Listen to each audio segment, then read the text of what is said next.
Mariners wrapping up their series with the Twins on Sunday.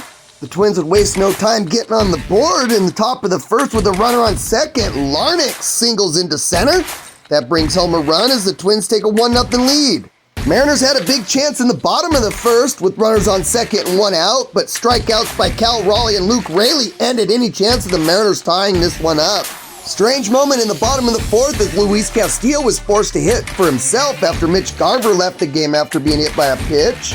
It went about as well as you would expect, striking out on 3 pitches. I hope that smile's out of embarrassment and not him having fun.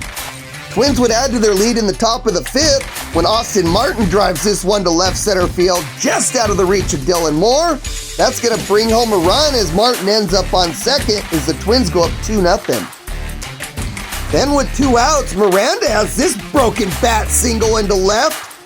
That brings home Martin as the Twins go up 3-0. Mariners would get back into this one in the bottom of the fifth, scoring runs the only way they did all weekend by bad defense by the Twins. After a failed safety squeeze attempt put runners on the corners, Julio smashes this ball back to Ryan. He bobbles it, goes home with it. Moore's originally called out, but upon review, you see he was never tagged.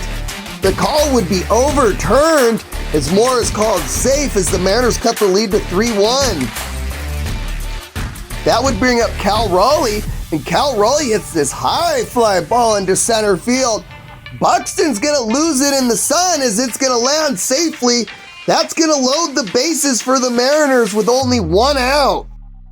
That would bring up Luke Raley, and Raley hits this hot shot past the diving Santana at first. There's nobody to cover first. Everybody's going to be safe as the Mariners cut the lead to 3-2. That would be all they would get, though, as Ryan Bliss goes down swinging, and then Jorge Polanco pops out to short as the Mariners load the bases with 1 out and only get 1 run from the situation.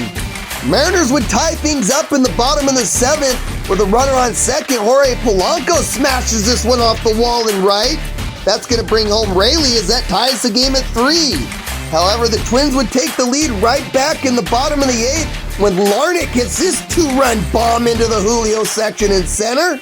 That's his 8th of the year. It gives the Twins a 5-3 lead, and that would be your final as the Mariners would never threaten again as they drop the game and the series to the Twins today.